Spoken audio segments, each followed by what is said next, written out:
काल मध्यरात्री सांगली शहर पोलीस स्टेशनच्या हद्दीत इंदिरानगर परिसरामध्ये एक खुनाची घटना घडलेली आहे, ज्यामध्ये उत्तम मोहिते नामक व्यक्तीचा खून करण्यात आलेला आहे। ही घटना मयत व्यक्तीच्या घरी घडलेली असून त्यामध्ये एकूण 8 आरोपी आहेत।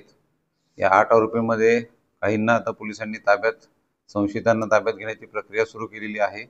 काही आरोपींचा शोध आम्ही घेत आहोत।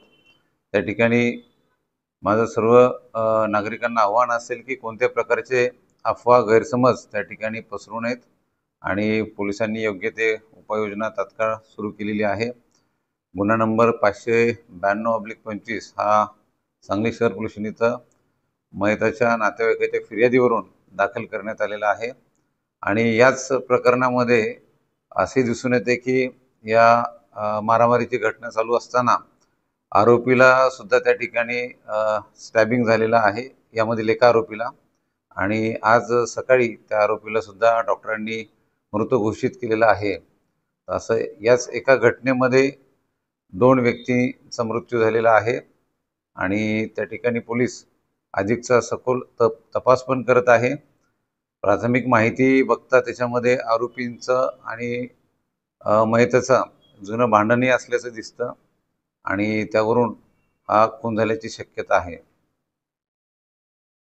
शाब्या शेख याचा जमावाच्या मारहाणीत मृत्यू झाला की नेमकं कशामुळे? ही जसं मी आता म्हणतोय की घटना ही बऱ्यापैकी CCTV मध्येही चित्रित झालेली आहे। पोलीस त्याची सखोल माहिती पण घेत आहे, परंतु घटनास्थळावरच जो पहिला मयत आहे त्यांचा आणि आरोपीमधील जो मयत आहे, दोघांचाही मृत्यू किंवा जी स्टॅबिंगची घटना आहे ही त्याच ठिकाणी घडलेली आहे। आणि त्यानंतर पुढील उपचारासाठी जेव्हा त्यांना सांगली सिव्हिल हॉस्पिटल इथे दाखल करण्यात आलं, त्यामधील पहिले मयत उत्तम मोहिते यांचा मृत्यू डॉक्टरांनी घोषित केला। आणि आज सकाळी दुसरे मयत शाहरुख शेख या व्यक्तीचाही मृत्यू डॉक्टरांनी घोषित केलेला आहे। गणेश मोरे यांचा रोल काय आहे? नाही, आता ही सर्व तपासामध्येच सखोल माहिती समोर येईल। आत्ता सांगणं पुरेसं राहणार नाही।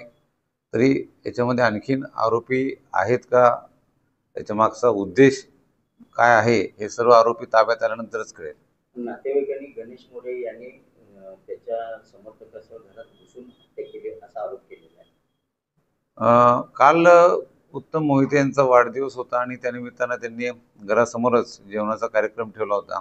त्यावेळेला त्यांचे काही घरातील सदस्य, नातेवाईक, जवळचे मित्र आणि इतरही काही लोक त्या ठिकाणी होते। त्याच वेळेला आरोपी पण त्या ठिकाणी आलेले असल्याचं दिसतं आणि त्यानंतर ही पुढची त्यांची वादावादीची घटना झाली, ज्याच्यामध्ये स्टॅबिंग झालेला आहे आणि आरोपीचा मृत्यू फिर्यादीच्या घरातील व्यक्तीचा मृत्यू झालेला आहे।